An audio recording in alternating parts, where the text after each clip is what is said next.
Hello, this is Kristi Noem. You're watching Black Tea News.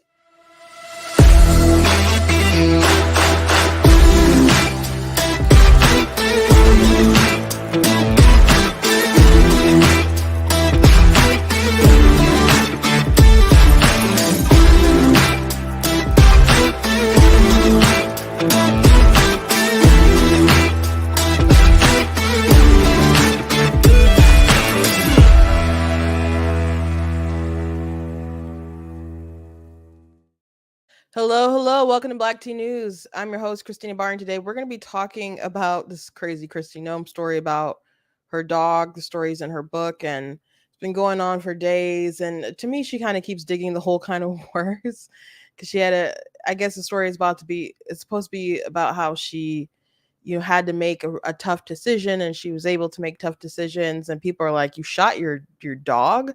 So, she went on Sean Hannity the other night, and I don't know, I guess some people are just like, you should have just, laid low for a couple days and maybe the story would have went away. So it's still a story, so I'm just gonna go ahead and talk about it in case you don't know. Also, Trump's VP picks have dwindled down to 4, allegedly. Marco Rubio is said to be in the rumorville his favorite, but I don't know if that's gonna be able to work out since they're both from the same state. And so we'll talk about that, his picks. And I made a post on YouTube, and people didn't seem to like it too much about those potential nominees in the top 4. We'll also be sharing this story of this young man who was at an event with Kristen Hawkins, and he shared his abortion story about how his ex-girlfriend had an abortion, and how he grieves over his daughter who was aborted at 5 months, and he said the child was healthy. So I wanted to share his story because a lot of people don't get to hear the side of men, and I listened to a lot of debates on the topic, and it's amazing how many women will try to dismiss men and say it's not your business. You can't even have an abortion. Men have no right to say anything, which I think is a terrible talking point, because they'll allow and love when pro-choice men get up and talk about the stuff all day long. But when a man says, hey, I don't think that we should be, destroying our offspring, then they have an issue with it, even though, again, men have made a lot of strides for abortion. Alan Guttmacher took over Planned Parenthood from Margaret Sanger. When people talk about getting stats and data from the Guttmacher Institute, yeah, we're talking about Alan Guttmacher. NARAL, there's men behind that. All the Supreme Court justices that decided Roe v. Wade were all by men. So, yeah, I hate that talking point, but I don't think we allow men to have space to talk about this stuff and to grieve, and they're mocked, and that's their children who are destroyed. And I think we're very cruel in our society to men in a lot of ways, and I think this is one of the many ways that we are cruel to them. So I wanted to share that story. I came across it today on TikTok, so I wanted to just give that some air to breathe. So before we jump into everything, I want to encourage you guys to go to blacktnews.com, check out different content on the website, articles, videos, etc. If you like what I do here, please consider leaving a donation at blacktnews.com/donate, because it does cost a stream, run my website, all that stuff, so you guys can support. I do very much appreciate it and appreciate you guys. If you're watching on Facebook, you guys can send stars. Watching on YouTube, you guys can send super chats. You guys can also check out different merch like this I'm Not the Victim You're Looking For t-shirt, which, by the way, Mark Hamill is at the White House to do part of the press briefing, or to be there at the press briefing. The other day, he posted something like, may the second Biden term be as prosperous as the first one. And people are just like, okay, Mark. Some of these libs who are so into politics are so strange. But Mark and Joe, they have they have things in common, like ignoring inconvenient grandchildren. So I know they got something to bond over, I suppose. And if you're not aware of that reference, Joe Biden, he ignored the child that Hunter had, and they were not put. They would hang all the stockings in Christmas for all his grandchildren, but they'd be missing a stocking, and they didn't really acknowledge the girl. I think her name was Navy Jones. And is it Navy? Well, I think her first name was Navy. I don't know if she had like a two name thing, um but she was they finally said something after like the media was like, this is starting to make Joe look kind of bad. Like Hunter has his own drama, but why ignore the baby? Why ignore the child? And but Mark Hamill also his son knocked up someone, and they were allegedly really pressuring for her to have an abortion. So pro-choice men are sus. That's one of the reasons why I made that shirt. Pro-choice men are sus. This one right here. It's also available at blacktnews.com. So yeah, he's not too fond of pro-lifers. There were people going around saying, like, at rallies, I had signs that said, if you don't want your baby, I'll adopt your baby. And Mark Hamill tweeted out pictures of like Harley like hugging Joker, I think, which he voices the Joker very well, I might add. He's iconic in that. And of course he was also Luke Skywalker, but it's like, okay, you're one of the most iconic like adopted orphans in the, you know, cinema history. And here you are mocking these people who are saying, hey, we could adopt the baby. If you don't want to keep the baby, you don't have to kill it, which people, I can tell you all the time, assume that, I don't know, that these baby orphans will end up in the streets, or they think we'd have like old school orphanages about. It's like, no, there's people waiting to adopt babies. Babies usually get adopted, So anyway, especially if you have an adoption plan, I'm not saying it. There's never a possibility that, I don't know, your baby might grow up in foster care, but foster care itself is usually like people being removed from homes where maybe the parents are, I don't know, maybe into drugs, or do things where there's neglect, or there's some kind of danger to the children, and they remove the children, and the children become wards of the state. But the goal of the state is reunification. So it is kind of hard for people to actually adopt out of the foster care system if they want to adopt, because the state does want these kids to be reunited with their families, and they are largely successful. Usually I think it takes about 2 years to do that, on average, maybe. But they want them to be reunited. I know people who've gone through that process and had to really fight to get to adopt their kids out of, really, really, really bad, um, you know, parents. So someone told me a story that they were trying to reunite the family like the day before the adoption happened. So there's just some reality to sprinkle for you guys, for in case folks just didn't know.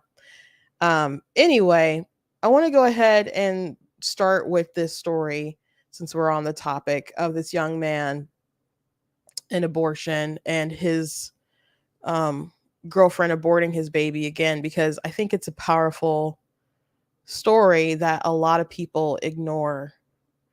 And I wrote an article about this some time ago, and some people just like read the headline or my summary of it and was just like, I don't know, offended, I guess, when I'm alleged that the society at large is kind of cruel to men. And and largely the article was about how if a man uh wants to keep their baby, they treat them like the plague, or so there's something wrong with them for not just going along with it all. So I'll talk about that later. Let me just go ahead and start off with this video here. And kudos to this young man. Wanted to say my daughter's name is Clementine. She was 5 months along when she was aborted in New Jersey. My daughter was healthy. I begged her mother not to go through with the abortion. For 5 months, we went back and forth. I don't hate my ex. I love her. And I'm working on forgiving her. She was confused. She was uncertain. And she had doubts. Mike Tyson has doubts before he gets into a ring.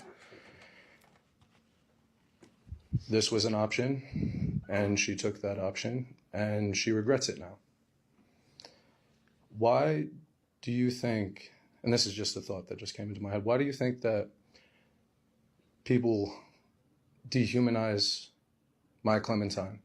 Why wasn't she human enough for people to help me mourn? Why wasn't she human enough for people to talk about?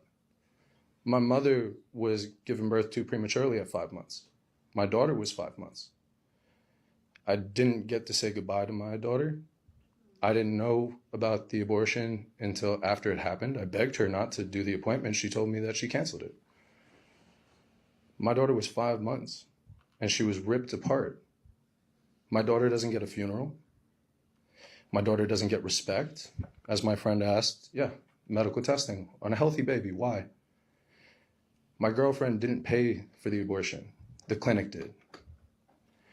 How much money did they make off of my daughter's body?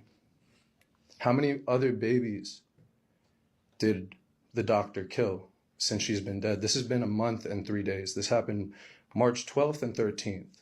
My daughter was conceived October 25th.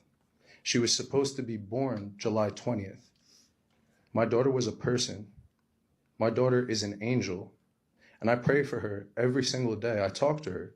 I still feel like she's there. I feel like on July 20th, my daughter is going to be there. She doesn't get a funeral. I have her sonogram picture the first time I heard her heartbeat. And I bring this up to people and I say, well, she had a heartbeat. Wasn't she a person? And I'm being told she's a fetus, which, by the way, everybody, that's Latin for offspring. Okay? So I don't know why we're speaking Latin. I speak English.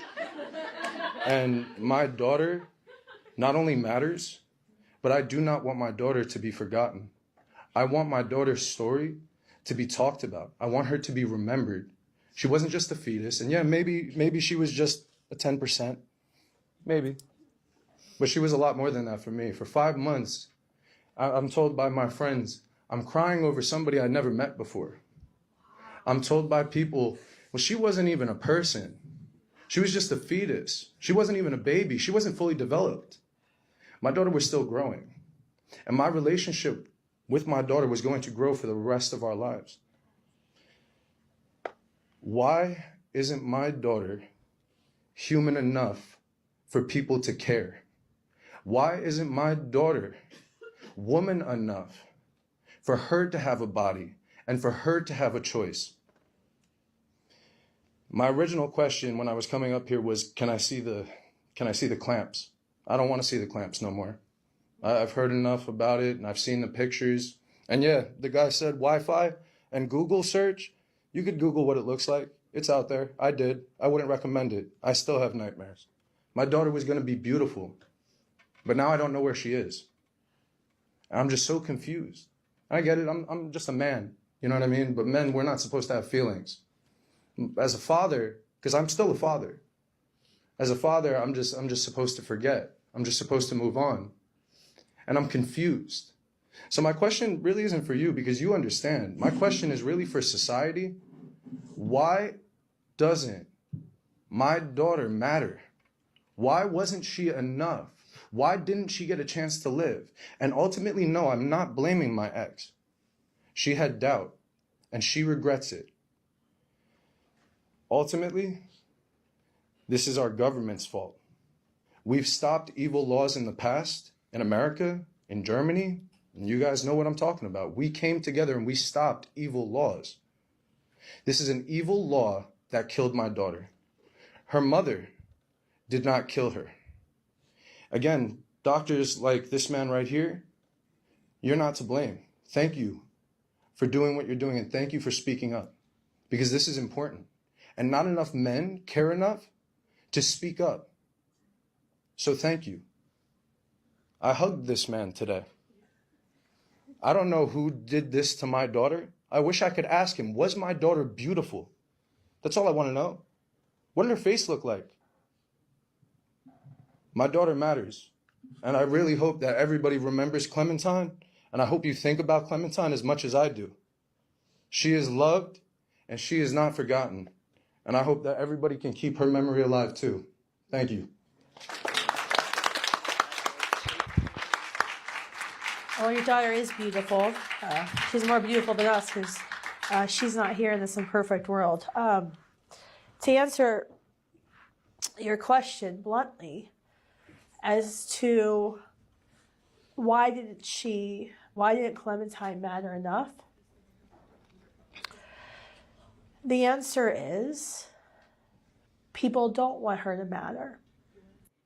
So she says a little bit more, but to that answer, but I think that's the important part. People don't want her to matter.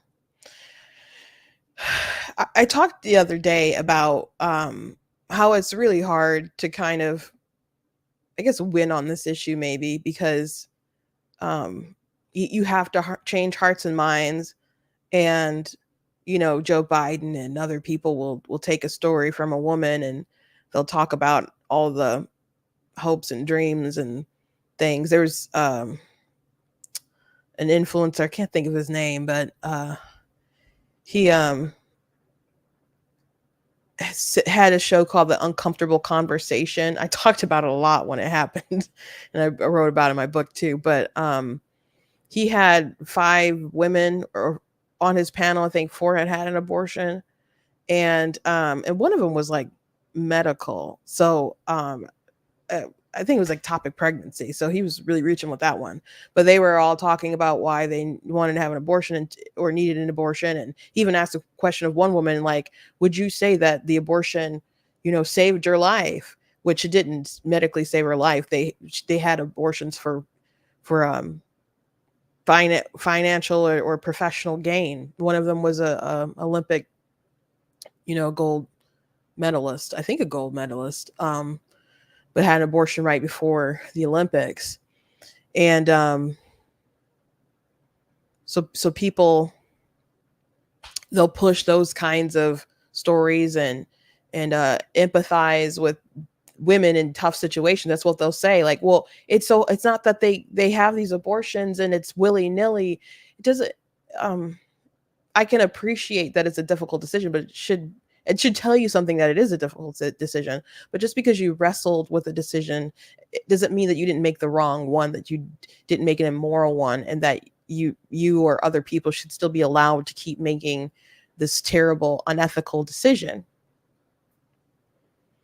So, but anyway, you can trot out stories like those, or you can trot out stories like Kate Cox, which there's a lot of misinformation that surrounds that story, but you can't show the graphic photos or pictures of what actually happens to the child during the abortion. I talked the other day about there was a woman who had taken the abortion with a pill and really didn't have any idea what she did to her child. How she was describing the abortion was just not accurate to what happened to her baby. And she rejected the description of what happened to her baby when the person she was debating with, talked about it. He's like, oh, I mean, that procedure suffocates and starves your child. She's like, no, I didn't. I just cut off a hormone. I'm like, oh my gosh. And so there's just a lot of information that people don't have. But that was a powerful testimony of that father grieving his child. I don't I showed you guys my pro-choice men are sus shirt, and I talked about Mark Hamill for a second and how he's very pro-choice, but he really wanted, and pro-choice is supposed to be women are supposed to have the choice, but at the same time his family tried to pressure a woman to have an abortion of his grandchild. So it's like, are you really pro-choice? Do you really care about the woman's choice? So I don't like dudes like that, sure, but I just have so little respect for men who won't fight for their progeny. You know, it's really hard to think of those men as men. And maybe they think they're standing up for the women, but I'm like, stand up for your children, for your kids, for your grandchildren, and try to maximize the most liberty in the situation. Which is, if they both can live, they both should live. Um, but more men like him need a voice, and I would love if some group got together and had him tell his story, and if he can tell it as passionately and organic as how he just did it right there, and put it on ads in Arizona and in Florida, have that side of the story told. And his child, they said, was 5 months, and he's like, yeah, maybe she's part of the 10%, like the low end or whatever. I don't that after at 5 weeks, I don't know if it's that. Maybe, I don't know. I would think it's would be less than 10, but you're still getting into thousands of babies at that point. But I had a friend who aborted a baby around that time, and I interviewed her on my show. You guys can find the interview somewhere on YouTube, but her name was Ron Quell, and her abortion was a 2-day procedure, and it was pretty horrific because the anesthesia didn't work. So she like could feel really them tugging on her insides as they prepared her cervix, because they have to prepare your body for the abortion, and then like the second day they come out and they like rip the baby out piece by piece. And so she regrets it, but the reason why she had the abortion is she just kind of wanted a blank slate. She was in love with a guy who didn't love her, but she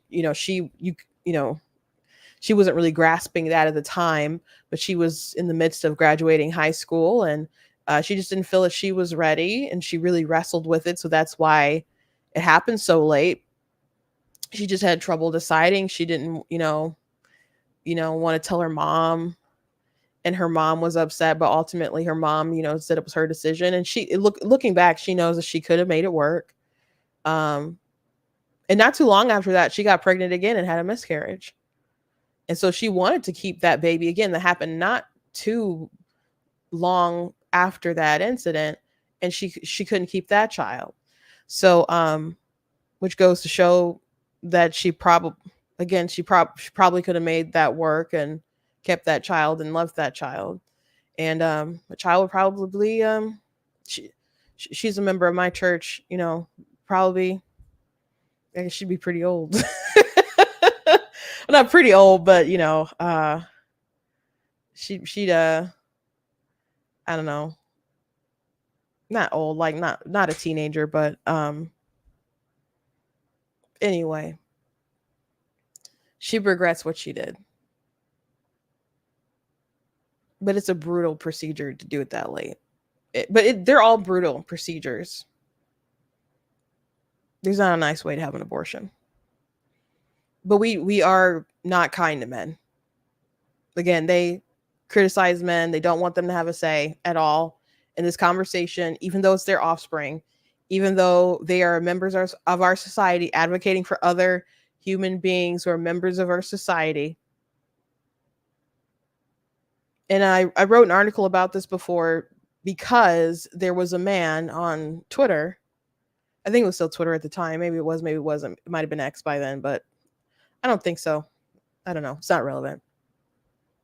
But he wrote how he was still upset about his girlfriend having an abortion, and he kind of didn't know if he wanted to be with her anymore because it was still hard for him. And man, his tweet went pretty viral, and there were so many women dogging him out, saying like, "Oh, she should drop you anyway. You sound like trash. And that was her choice. How dare you? You should be supportive." I'm like, that's his baby. and there's no sympathy for him whatsoever. And it was he ended up just deleting his thread, but I I was heartbroken for him. Heartbroken for him.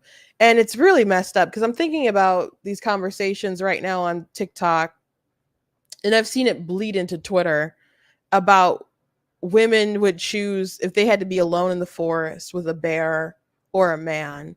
There's a lot of women who are saying that they would choose the bear, and they're mad at men for just not accepting their answer, because men are like, that's not logical. You don't live your life like you're trying to avoid men at all costs. You know plenty of men that are decent and good. Yes, there's trash men who are dangerous. That's a small percentage. They can commit some violent crimes and do some heinous things. That's a very small percentage of the overall population of men. Most people don't want to be bothered. Men are rational beings. They say that they can decide to do terrible things to you, but they can also decide to really help you get out of the forest and protect you if need be. And women are just like, yeah, y'all taking it so personal. And if the shoe was on the other foot, I feel like women would take it pretty personal too. You know.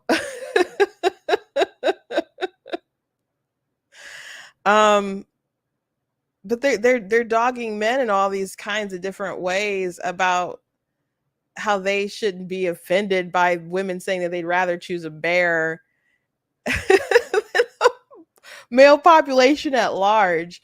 But they want men to just respect how they feel about it and to take accountability for other men's actions when they do wrong and so on.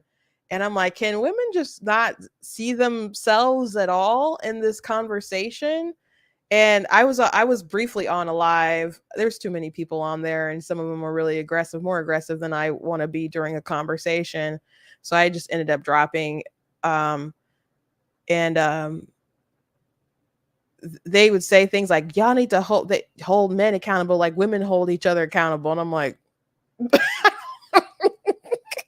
I don't think that's the case, because when you get back to this abortion conversation and you talk about subject like, yeah, we need to ban abortion, and they're like, what about vasectomies? And it's like, why are you, vasectomies don't kill people. What are you talking about? What are you talking about? But no, I don't think there's a real accountability. And it's interesting that, I don't know, I thought about doing a video kind of comparing the two conversations, because abortion is one of the most brutal things you can do to another human being. And you do it because the premise of it is that you can do it because they're vulnerable. That's the whole argument. They're small, they need you, so you can.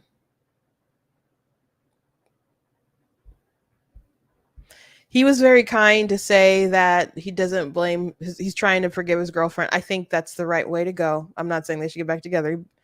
He seems like maybe I don't know if he's a religious man or not, but that don't mean you got to get back together. But forgiveness is the right thing to do. People can be redeemed. But she did make the decision, though. But obviously an abortionist, especially at that stage, did rip his baby apart. But he is correct that the law should not allow that, and our government dropped the ball. And our government has allowed evil to persist in the past, and we've been able to create a more perfect union, I suppose you could say, like with things with slavery and so on. So our government needs to change, but the people need to change so they're even inspired to run for office, to be the person who will stand up for justice, equal justice for all, and that the people will vote and support where they can to make those kinds of changes. I talked the other day about RFK and how he said he didn't believe that it was the government's place to tell a woman what to do with her body, which I think is a really silly thing to say because well, he's not like an authoritative person like a lot of people are in the Democrat Party or on the left or whatever. So I give him credit for being for medical freedom and all that other stuff because a lot of people are not consistent with that. But the government does tell you what to do quite often.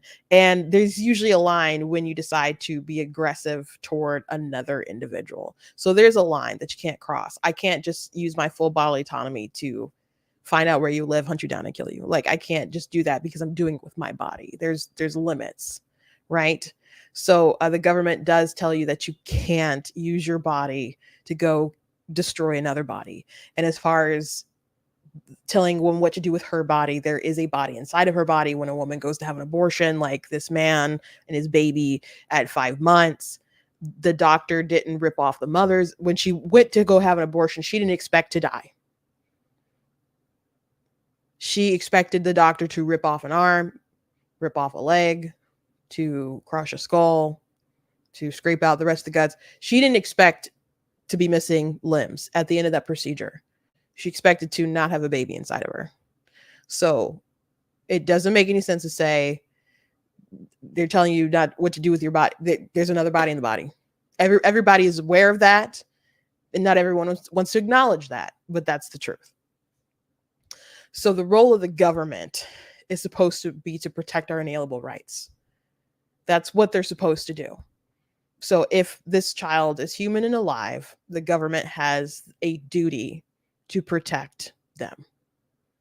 So people saying it's not the government's place, hogwash. What are you here for if not to protect the most vulnerable? Hogwash. And if you don't understand that, I don't feel very confident about you being a government. If you don't understand that very simple, basic thing. So yes, we do need to have the government actually live up to its duty on this. But I will say this may be more controversial. The abolitionist view is that abortion should be criminalized, not just for the abortion. Well, whoever the abortionist is, not just a doctor, but a lot of abortionists today are women because they're taking the pills. And I suppose whoever is involved in the conspiracy, I suppose, should be, criminalized to some degree. So that always, is like 5-alarm fire in people's brains because they're like, you're talking about criminalizing the mothers. It's like, no, not specifically, but it's whoever. And if you qualify as the person who kills the baby, then yeah, murder is bad and is criminal, and there should be justice. That's the view. But they will say, in circumstances like this, he said his girlfriend was confused. He said she was, had doubts. If there was a law on the books that said, hey, if you do this, you will be in jail, do you think she probably would have had the abortion? Or do you think he'd be preparing to meet his baby in a few months and holding her in his arms? It's likely that she wouldn't have gone through with it. It's likely that a lot of women wouldn't go through with it. And that they would raise their children and love them and appreciate the bonds with them. There's the Turnaway study that has issues, definitely, but the left likes to quote it. So might as well quote the relevant thing that they don't like to talk about too much. That like 96% of women who are turned away from abortion don't regret not killing their babies. And they cite their bond as reason why. And even like, I think after the first week or so, like a third of them don't have regret. So like a week can make all the difference of being like, oh, I'm really glad I didn't do that. How is it ethical to live in a world and not ban it? If that's the case, if most people, if they were stopped, they'd be glad that they were.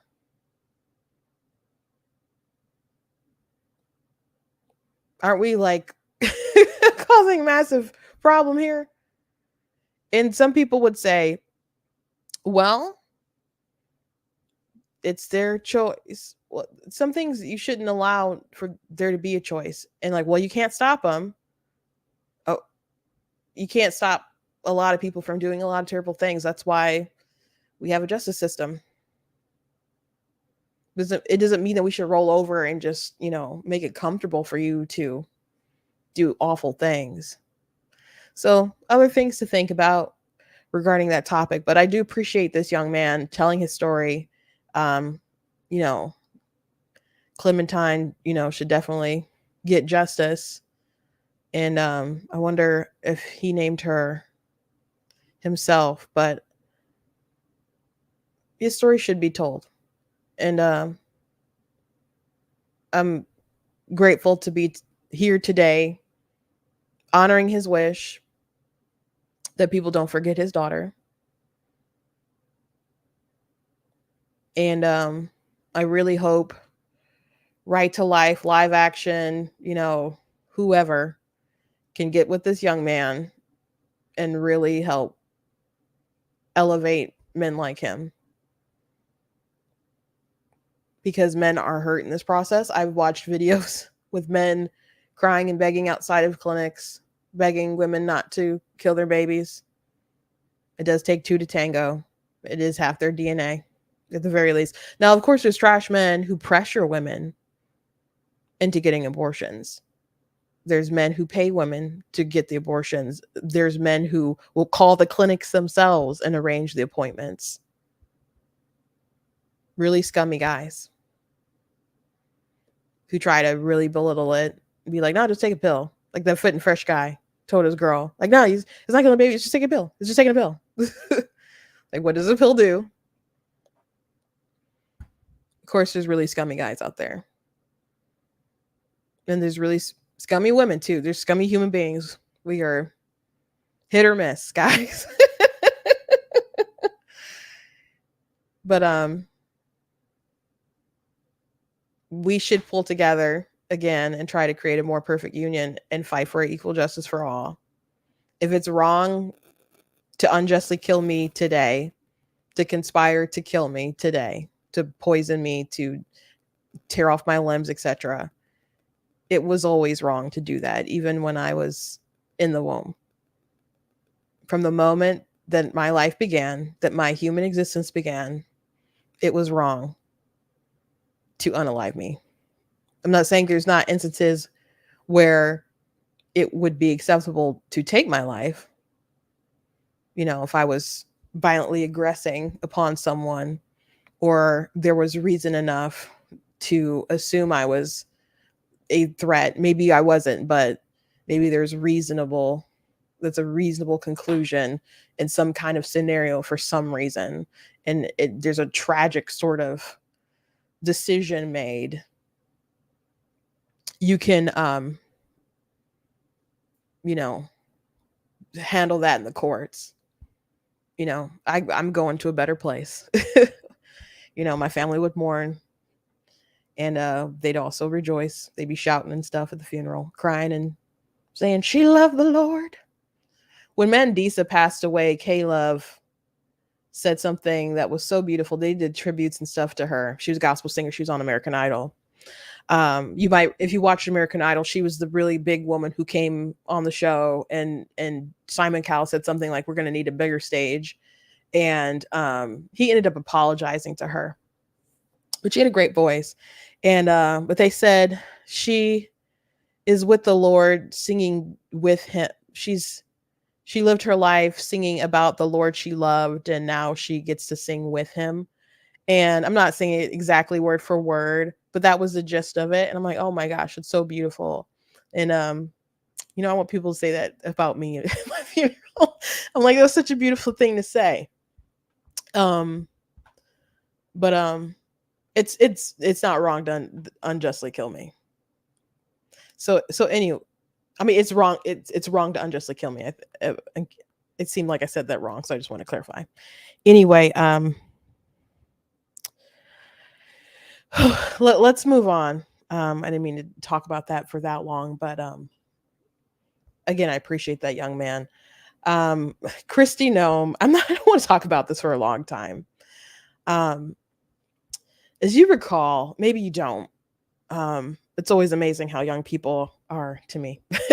So some people don't know much about politics prior to like 2016 at all. So maybe you don't remember, um, Mitt Romney when he was I don't know, berated for his treatment of a dog or something.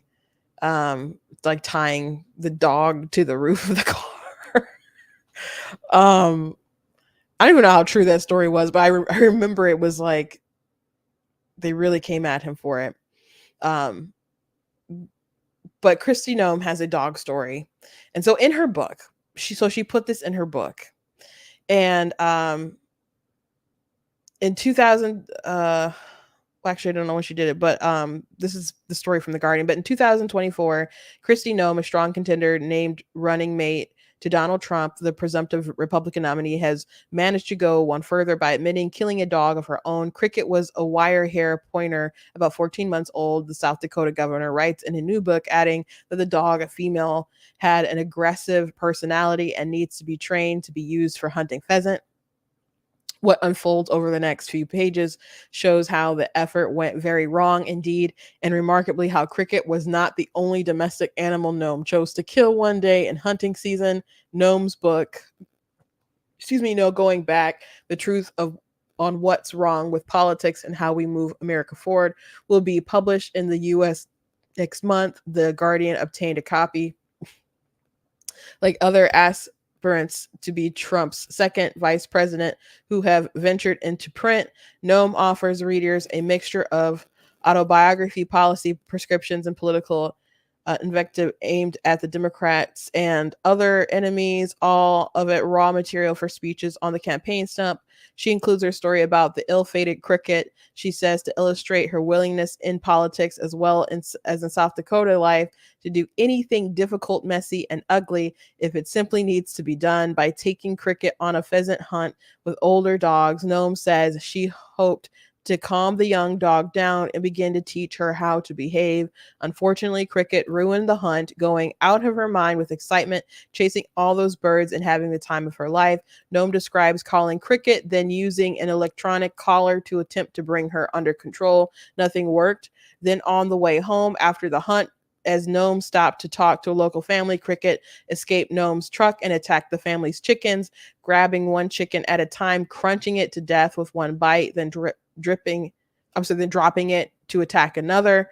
Cricket, the untrained dog, Noem writes, behaved like a trained assassin. When Noem finally grabbed Cricket, she says the dog whipped around to bite me.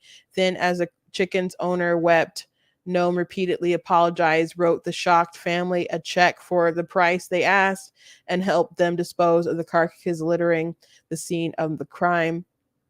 Through it all, Noem says Cricket was the picture of pure joy. I hated that dog, Noem writes, adding that Cricket had proved herself untrainable, dangerous to anyone she came in contact with, and less than worthless as a hunting dog. At the moment, Noem says, I realized I had to put her down. Noem, who also represented her state in Congress for 8 years, got her gun, then led Cricket to the gravel pit. It was not a pleasant job, she writes, but it had to be done. And after it was over, I realized another unpleasant job needed to be done. Incredibly, Noem's tale of the slaughter is not finished. Her family, she writes, also owned a male goat that was nasty and mean because it had not been castrated. Furthermore, the goat smelled disgusting, musky, and rancid, and loved to chase Noem's children, knocking them down and ruining their clothes. Noem decided to kill the unnamed goat in the same way she had just killed Cricket the dog. But though she dragged him to the gravel pit, the goat jumped as she shot and therefore survived the wound. Noem says she went back to the truck, retrieved another shell, then hurried back to the gravel pit and put him down. At that point, Noem writes, she realized a construction crew had watched her kill both animals. The startled workers swiftly got back to work, she writes, only for a school bus to arrive and drop off Noam's children. Kennedy looked around confused. Noam writes of her daughter who asked, hey, where's Cricket? On Friday. I just can't believe someone put this in the book. Oh my gosh.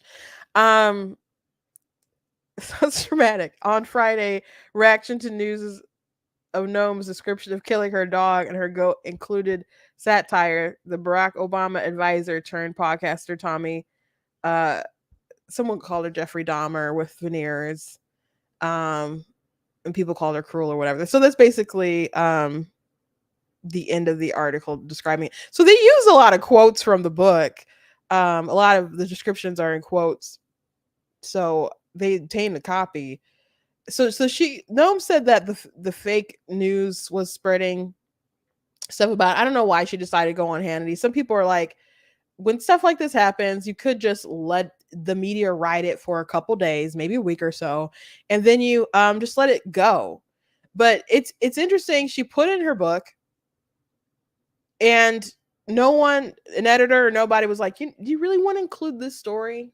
You really want to include this story? Because people, if it was dangerous or whatever, maybe she really felt that she had to do it. But people love their animals, man. And hearing a story about putting down the dog and then putting down the goat and the goat jumping up and surviving the pit, which the pit or whatever made me think of, there's this movie, Ready or Not. And Ready or Not is a really good movie. If you haven't seen the movie, it's about a girl who marries into, she doesn't have a family. She marries into the super rich family that is in charge of this gaming empire, and who actually sold their souls to Satan. And they have to, when someone new comes in the family, they have to play a game. And if the game is hide and seek, then they have to kill the wife, the new bride, and she has to be the sacrifice. If they don't kill the bride, then something awful is supposed to happen. And I won't give the ending away of whether that's real or true or not. But it is a really great movie with a protagonist that really fought for survival, who was down to earth. And I really, really liked the film, and my family really, really liked the film. But there was one scene where she fell into a goat pit, and so my family brings up the goat pit all the time. Like, if someone has a bad opinion, we're like, go in the goat pit or something. So when I heard that, immediately came to mind. So anyway, it was a great movie. It's just bizarre, this story. And I don't know why she just didn't let it die. But I'm gonna let her talk about it on Sean Hannity a little bit to hear the story a bit, so you can hear from Noam's perspective. But sometimes you just let stuff go. You're the one who put it in your book. You put in your book, and I understand she put in her book to be like, I have to make tough decisions sometimes. But allegedly, after this story, it was like, she's out of the running to be Trump's VP. And I'm like, well, I'm not surprised. There were other things that should have made her out of the running that was going around. Like, there were rumors about her, doing stuff outside of her marriage, if you catch my drift. And there's a lot of people in the know of politics where it broke sometime, I don't know if it was early this year or sometime late last year, people talking about it, and everyone's just like, yeah, everybody knows this is kind of true. I had heard about that a while ago from people in the know. And folks assume that people probably spreading the story are probably some people in the Trump's camp somewhere who wanted other people to kind of make way, get her out of the way for other prospects to be considered as Trump's VP. Because Trump's circle is like dog eat dog. And he likes that. He likes that. Matt Gaetz once described it that way. He's like, Trump likes, he's like, I've never really seen anything like that. He's like, it's really an interesting leadership style. And he's like kind of smiling about it, but kind of like, it's weird. I'll just, people will like fight and claw each other to get to the top and connive against each other in order for his like approval. And I guess he kind of digs it. So those kind of stories that went around with her, I would assume probably came from people who kind of wanted her out of the way and fighting, to be on the totem pole. But but I assume she probably was in the running. She, took his side over, in the primary, and was attacking DeSantis in some ways that weren't honest, and was really, on the Trump train and stuff. But this dog story, yeah, people would have used this dog story a lot. But you're the one who put this in your book, so people talking about it. I don't. People, if you really think people weren't going to talk about you shooting your dog and killing your goat, I don't know what kind of discernment you have. I just don't know. I'm not even like saying that this situation isn't justifiable, but bro, you if you didn't expect this to be talked about, I don't know what's wrong with you. In your words, why it came to that decision. I mean, unfortunately, dogs that are violent sometimes have to be put down. But I guess people, because you shot the dog, is there a difference which way you put a dog down? I'm not really sure, but I don't think people understood it. I want to give you a chance to explain. Well, Sean, you know how the fake news works. They leave out some or most of the facts of a story. They put the worst spin on it. And that's what's happened in this case. I hope people really do buy this book and they find out the truth of this story, because the truth of this story is that this was a working dog and it was not a puppy. It was a dog that was extremely dangerous. It had come to us from a family who had found her way too aggressive. We were her second chance. And the day she was put down was a day that she massacred livestock that were part of our neighbors. She attacked me, and it was a hard decision. And the reason it's in the book is because this book is filled with tough, challenging decisions that I've had to make throughout my life. And so, I don't know if it's fair to call it fake news, because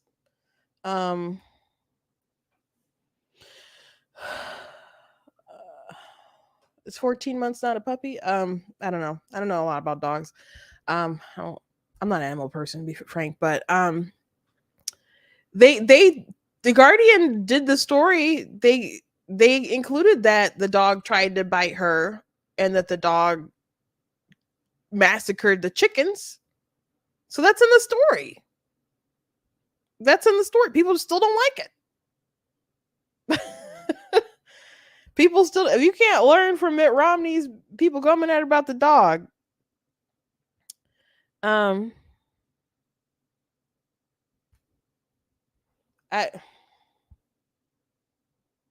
don't. Anyway, she's not being considered anymore. So anyway, the people who are being considered for Trump's VP, one is Tim Scott, and one is Marco Rubio, and this is what's being reported. It's being reported that there are 4 finalists, kind of, who are being shopped around by donors. I mean, Trump is shopping them around to donors.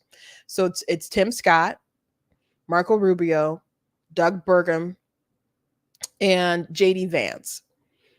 Rumor is that Marco Rubio is the favorite, but there could be issues with Trump and Rubio being from the same state. I don't know how I feel about losing a senator. I mean, I guess I'm sure, Florida will be fine.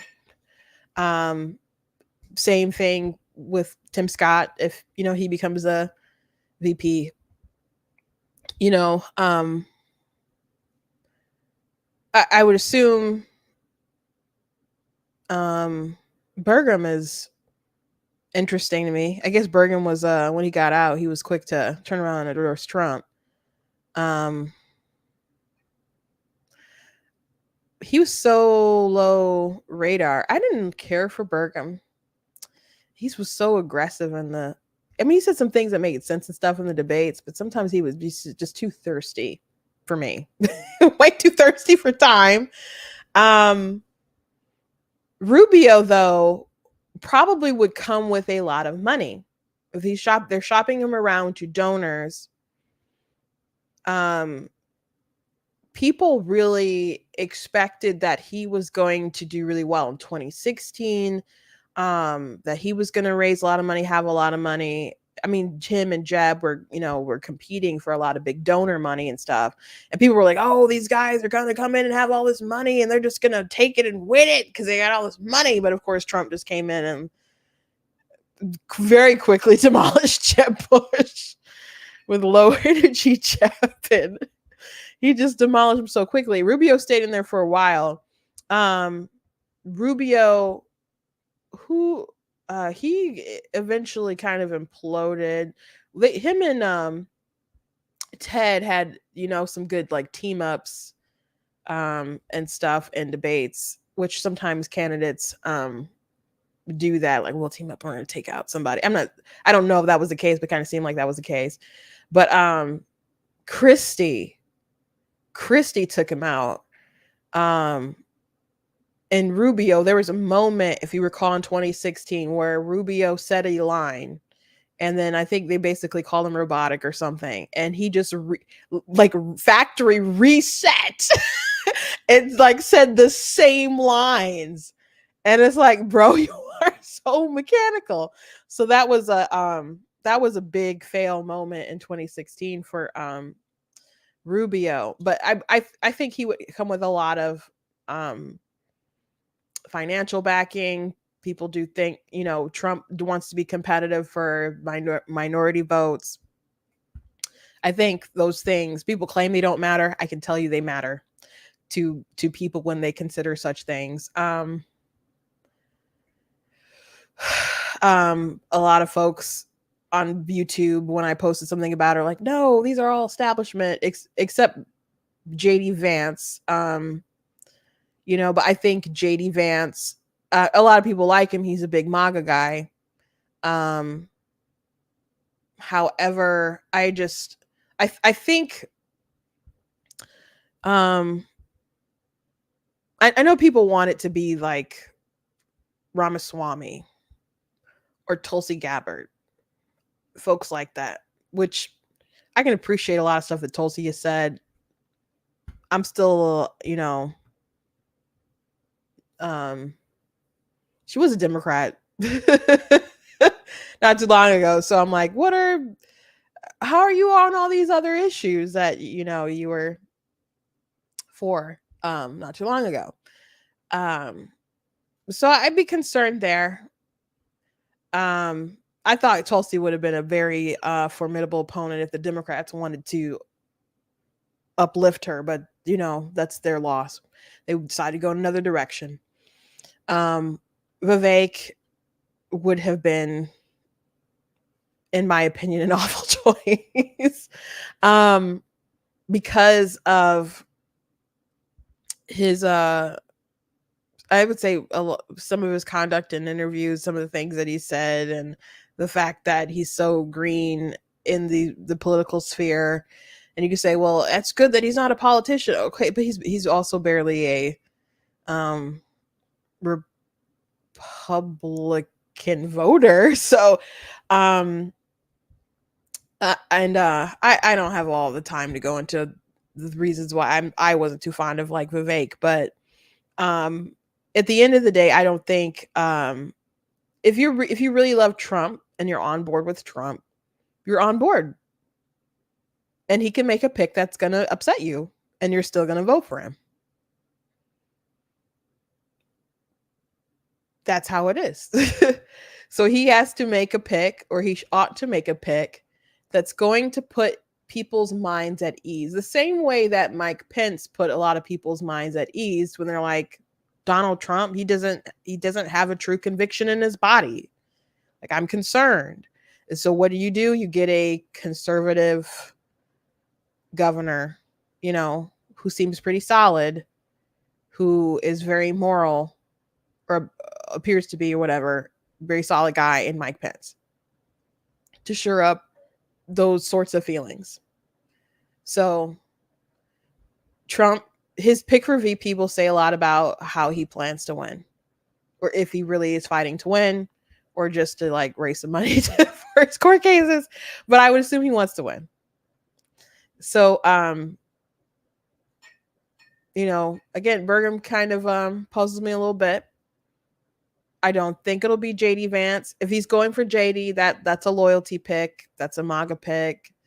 JD hasn't been in the game for that long. So I would find that to be a bit puzzling. I think if this top list is accurate, I would think it would probably it might end up being Tim Scott. And Tim Scott, when he dropped out of the race, he was quick to drink the tea. And Trump will say things that are pretty denigrating, and Tim will just kind of smile in the back and just take it. So he's ready for that spot, bro. He wants that spot. So I think it's probably really between Rubio and Tim. But I don't know if it can be Rubio because they're from the same state. So it might be Tim, but we'll see. We'll see. Anyway, I think that's the last thing I wanted to talk about today. Oh, no, there's one more. I'm a little over and I started a little late, but this won't take long. I do apologize for starting late today. I was a little under the weather, so I took a little nap before I talked to you guys, and it just put me back a little bit. But I had a really awful headache, and I needed to sleep a little bit. So I wanted to show this clip to you guys really quick of Byron Donalds and this Georgetown professor yelling at him. And this is wild to me. I've told you guys many times that it's puzzling how people try to include all this intersectionality stuff within the Gaza-Israel stuff. It's not just about Gaza. It's not just about Israel. It's about all these groups coming together. And you'll see the Queers for Palestine, and you'll see people talking about capitalism and American imperialism and all this kind of stuff. It all intersects together. And so Byron Donalds was called a race traitor by this professor and from Georgetown. So I just found this to be really interesting, and I just wanted to share it with you guys.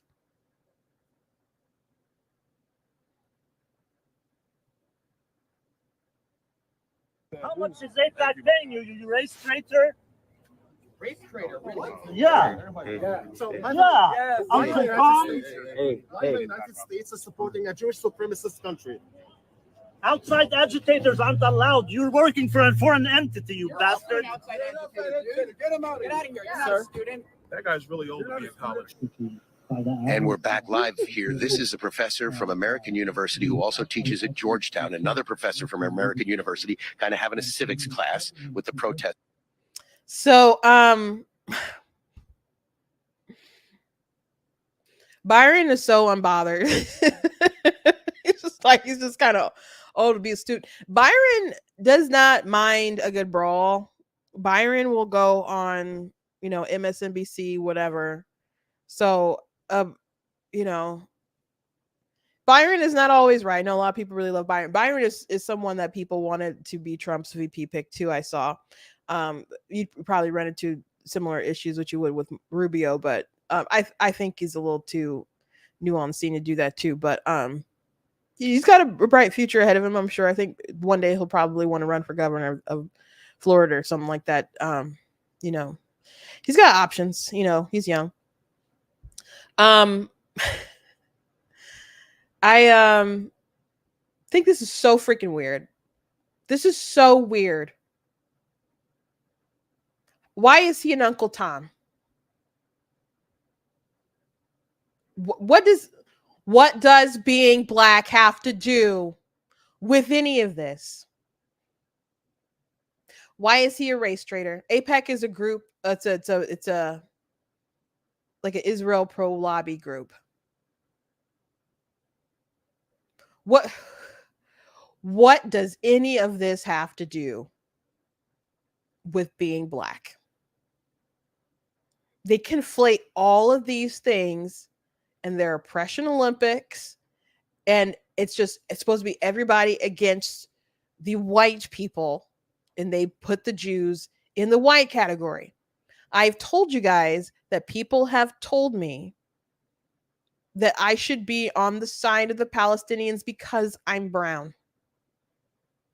So I just wanted to show something that spoke to that, where they're calling Byron Donalds Uncle Tom. And maybe this man has never read the book that he's mentioning for this character who was the hero of the book, who helped to end slavery. But that has nothing to do with what's going on. The audacity of these people is wild. It's wild. I love that he's so unbothered, though. It's crazy. Anyway, that's all I got for you guys today. That's all I got for you guys today. Thank you for showing up in the chat. At least on all the conversation seems to be happening on YouTube. But thank you guys for your comments, for watching, for your eyeballs, for those of you who watch it back. Please go to blacktnews.com, check out different content on my website, articles, videos, etc. If you like what I do, please consider leaving a donation on the website, because it does cost a stream to run my website and all that stuff, so you guys can support. I appreciate it. And if you're watching back later, you guys can do super thanks. But an easy way to support would be through the website by either giving a donation, or you guys can check out different merch that's available on the website. I encourage you guys to also check out my different books that are available. I have 2 nonfiction books and the rest are fiction.